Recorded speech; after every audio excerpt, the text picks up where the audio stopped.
ଆରେ ସୀମା ତୁ ଏତେ ବର୍ଷ ପରେ ଏ ମା ମଧୁ ମୋର ବିଶ୍ୱାସ ହଉନି 30 ବର୍ଷ ପରେ ଆଜି ବି ତୋର ସେଇ ମୁହଁ ସେଇ ହସ ସେଇ ଆଖି। ହେଲେ ତୁ ତ ପୁରା ବଦଳି ଯାଇଛୁ। ଆଗରୁ କ'ଣ ଥିଲୁ ଆଉ ଏବେ କ'ଣ ଦିଶିଲୁଣି? ନା ନା ସେ କିଛି ନୁହେଁ। ବୟସ କ'ଣ କେଉଁଠି ବସି ପଡ଼ିଛି? ନା ନା ବିଲକୁଲ ନୁହେଁ। ତୁ ନିଶ୍ଚୟ ମୋତେ କିଛି ଗୋଟେ ଲୁଚଉଛୁ।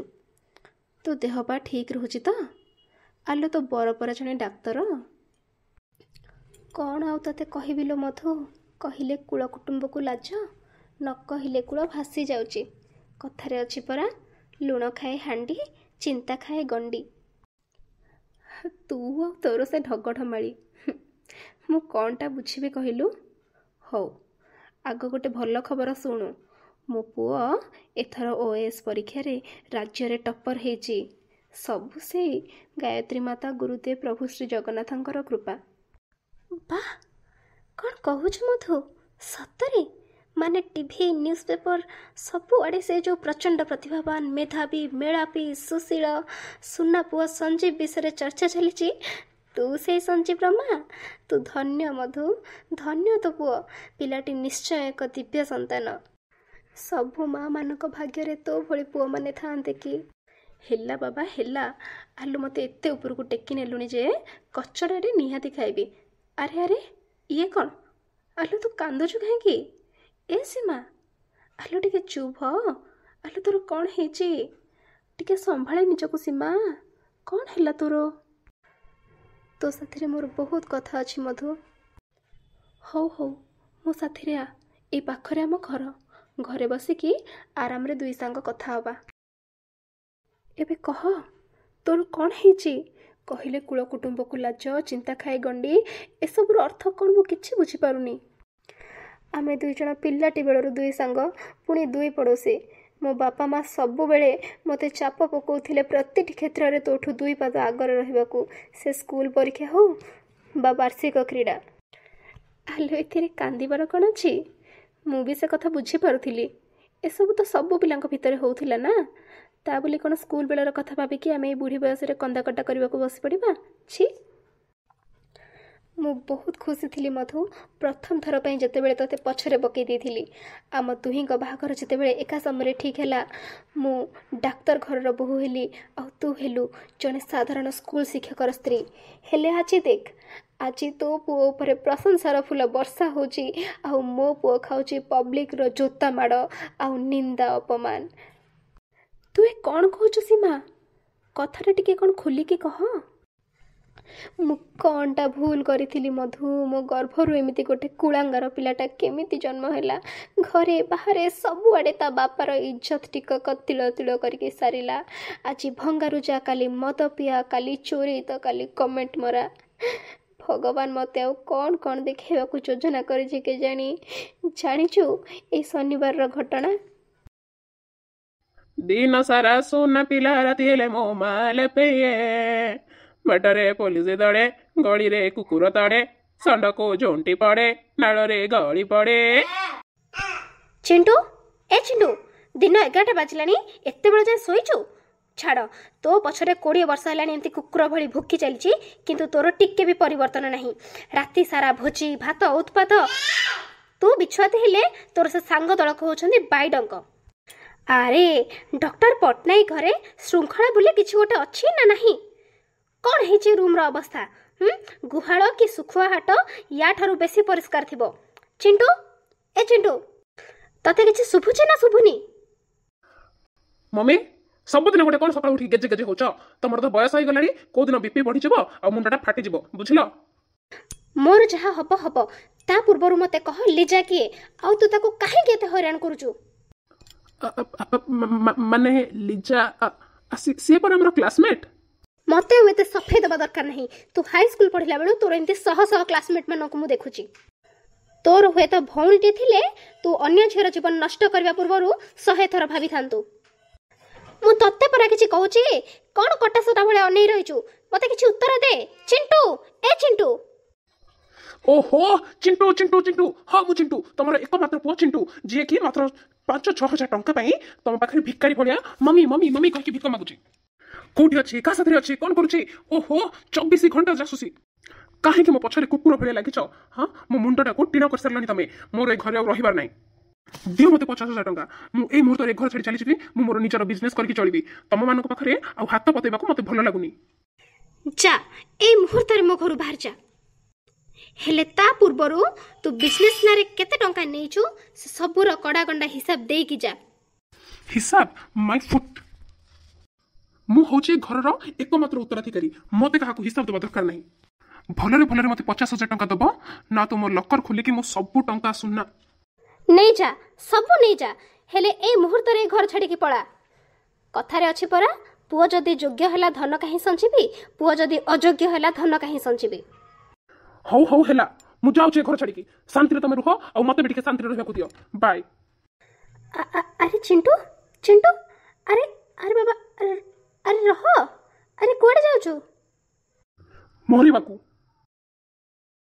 ମୋ ପୁଅ କୋଉଠି ଥିବ ମଧୁ କ'ଣ କରୁଥିବ ତା ପରଠୁ ସେ ଆଜି ଯାଏଁ ଘରକୁ ଫେରିନି ପୋଲିସ ସୋସିଆଲ ମିଡ଼ିଆ ସବୁରି ମାଧ୍ୟମରେ ଖୋଜାଖୋଜି ଚାଲିଛି ଏଯାଏଁ ତା ବିଷୟରେ କିଛି ବି ଜଣାପଡ଼ୁନି କୋଉଠି ଥିବ ସେ ହେ ଭଗବାନ ମୋ ହାତରେ ଆଉ କିଛି ବି ନାହିଁ ତୁ ଟିକେ ଧୈର୍ଯ୍ୟ ଧର ସୀମା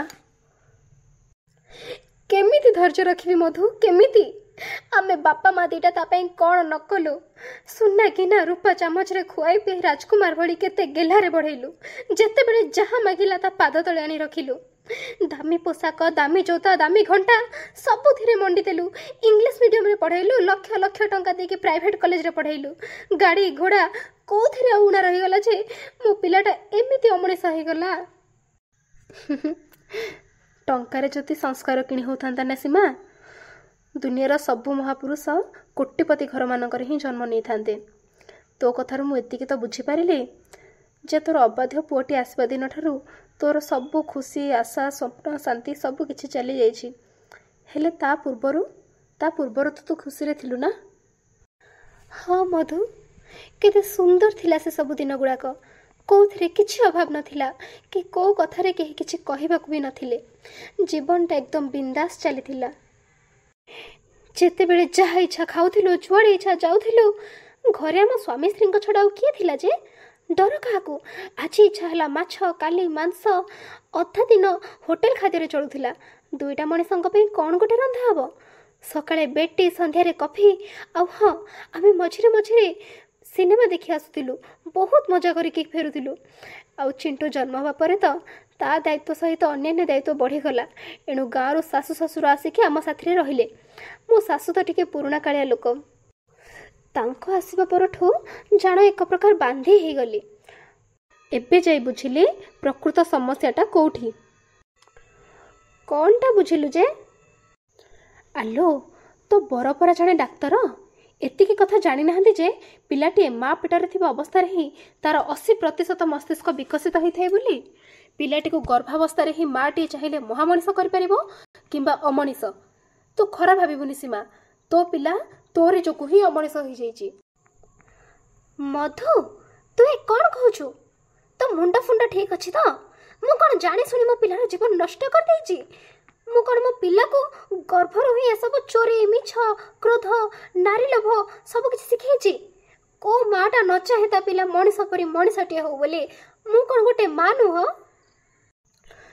ଖାଲି ପିଲାଟିକୁ 9 ମାସ ପେଟରେ ରଖିକି ଜନ୍ମ କରିଦେଲେ କେହି ମା ହେଇଯାଏନି କି ଖାଲି ଚାହିଁଦେଲେ ଶିଶୁଟିଏ ଦେବଶିଶୁ ହେଇଯାଏନି ତୋ ପିଲାର ଦେହ ମନ ବୁଦ୍ଧି କୋଉଠି ଗଢ଼ି ଉଠିଥିଲା ତୋରି ଗର୍ଭରେ ତ କେତେ ତପସ୍ୟା କରୁଛୁ ତୋ ପିଲାକୁ ଗଢ଼ିବା ପାଇଁ ଗର୍ଭାବସ୍ଥାରେ ତୁ କରିବୁ ଜିହ୍ୱା ଲାଳସା ପୂର୍ତ୍ତି ଆଉ ତୋ ପିଲା ଅଧା ଦିନ ଭୋଜି ଭାତ କରିବନି ତ କିଏ କରିବ ଗର୍ଭାବସ୍ଥାରେ ତୁ କେତେ କେତେ ନିରୀହ ପଶୁ ପକ୍ଷୀଙ୍କୁ ଯନ୍ତ୍ରଣା ଦେଇକି ମାରି କାଟିକି ମାଛ ମାଂସ ଖାଇଛୁ ତୋ ପିଲାକୁ ତୋ ଯନ୍ତ୍ରଣା ଆଜି କେମିତି ଦେଖାଯିବ ତୁ ଗର୍ଭାବସ୍ଥାରେ ବିଭିନ୍ନ ଧରଣର ଭୟ ଉଦ୍ବେଗ ଉତ୍ତେଜନା ବାସନାତ୍ମକ ସିନେମା ଦେଖିବୁ ଚୋରି ଡକାୟତି ହିଂସାର କାହାଣୀ ଥିବା ହିଂସାତ୍ମକ ବିଭତ୍ସ ଦୃଶ୍ୟ ଦେଖିବୁ ସେଇ ସବୁ ଗୁଣ ତୋ ପିଲା ପାଖକୁ ଆସିବନି ତ ଆଉ କୁଆଡ଼େ ଯିବ ଯଦିଓ ତୋ ପୁଅ ଜନ୍ମ ହେଲା ବେଳକୁ ତୋ ଅସଂଯମିତ ଜୀବନ ଟିକେ ଶୃଙ୍ଖଳିତ ହେଲା ତଥାପି ବହୁତ ଡେରି ହେଇଯାଇଛି ସୀମା ଗର୍ଭାବସ୍ଥାରେ ତୋର ଆହାର ବିହାର ଦିନଚର୍ଯ୍ୟା ଭାବନା ଚିନ୍ତନକୁ ନେଇକି ତୋ ପୁଅର 80% ଚରିତ୍ର ତିଆରି ହେଇସାରିଥିଲା ନେଡ଼ିଗୁଡ଼ କହୁଣୀକୁ ବୋହି ସାରିବା ପରେ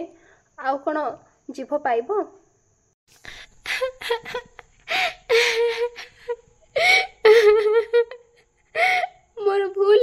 मधु भूल है मोर भूल नुहे तो अपराध गोटे निष्पाप शिशु कंचा माटी परी जार व्यक्तित्व ताकू मु सुंदर मूर्ति टी करके गढ़ी पार्लेनी मधु ताकू गोटे विकृत रूप में गढ़ी समाज आगे ठिया करदेली तार कण फूल परी शरीर को सामान्य स्वाद लालसा राग लुणी अस्वास्थ्यकर खाद्य खाई ज्वाला रे पोड़ी चलिली ता सादा कागज परी मनटी उपरे काम क्रोध बासना हिंसा चोरी लोभ आदिर कुसंस्कार चित्र आंकी चलिली मु अपराधी मधु मु अपराधी मु निज पाखरे तो पाखरे मो पुओ पाखरे ए समाज पाखरे समस्त पाखरे मु अपराधी मो अपराधर दंड मु भोगी आसुची वर्ष वर्ष धरी एबे भी भोगुची आगो को भी भोगिबी मते मुक्ति दरकार मधु मते मुक्ति दरकार मु प्रायश्चित करबा को चाहे सतरे कौन तू प्रायश्चित करने को चाहू सतरे तू प्रायश्चित कर पारिबु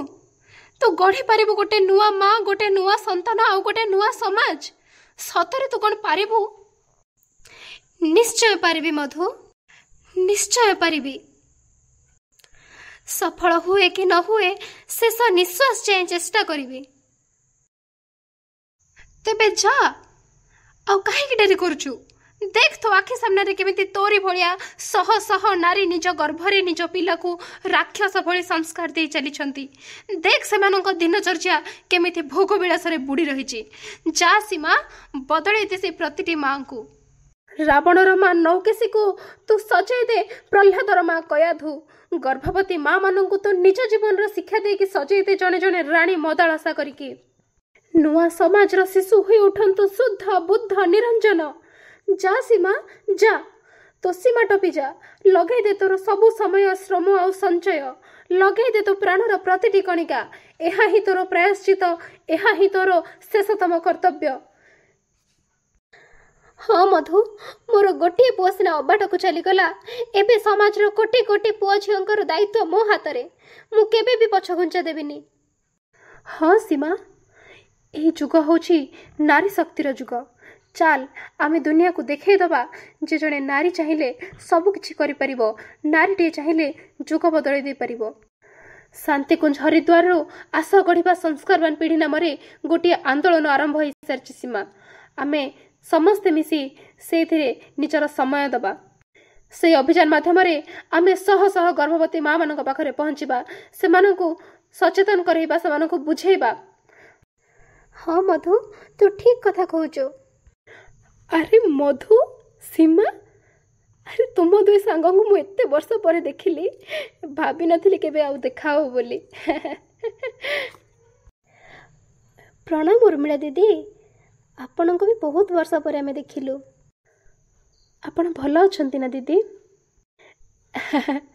गुरुदेव को कृपारू सब भल चलची तम दुई जन को कथा मु सेठी ठिया कि सब सुनिची काली तुम मैंने क्लास रे जॉइन कर तुम मैंने साधारण नुह तुम मैंने हूँ आम गुरुदेव कर जड़े जड़े हीरा मोती अरे तुम मान हाथ में ही जुग परिवर्तन हम देखुन गुरुदेव केमती ठीक समय मत तुम मान पाखु पठेदेले आम मानक तो बयस है एणिकी तुमको ही सब संभाड़ा पड़ो मुझे गोटे अंगनवाड़ी सेंटर जाऊली आस तुम दुज मो साथी आस देख केमती कौन कम हो आमे कौन सी गर्भ को भी गुरुदेव स्पर्श न देकी छाड़वानी आमे सबू गर्भवती माँ मान पाखे पहुँचवा अष्टम क्रांति को पूरा जोरसोर रे आगे नवा आगामी जुग नारी जुग परा गुरुदेव कहते आस मो साथी आस एटा किछ गोटे छोट काम नुह बेटा विश्वास कर महान हो अपनी शक्तियों को पहचानो हो बेटा चलो आउ डेरी करवानी।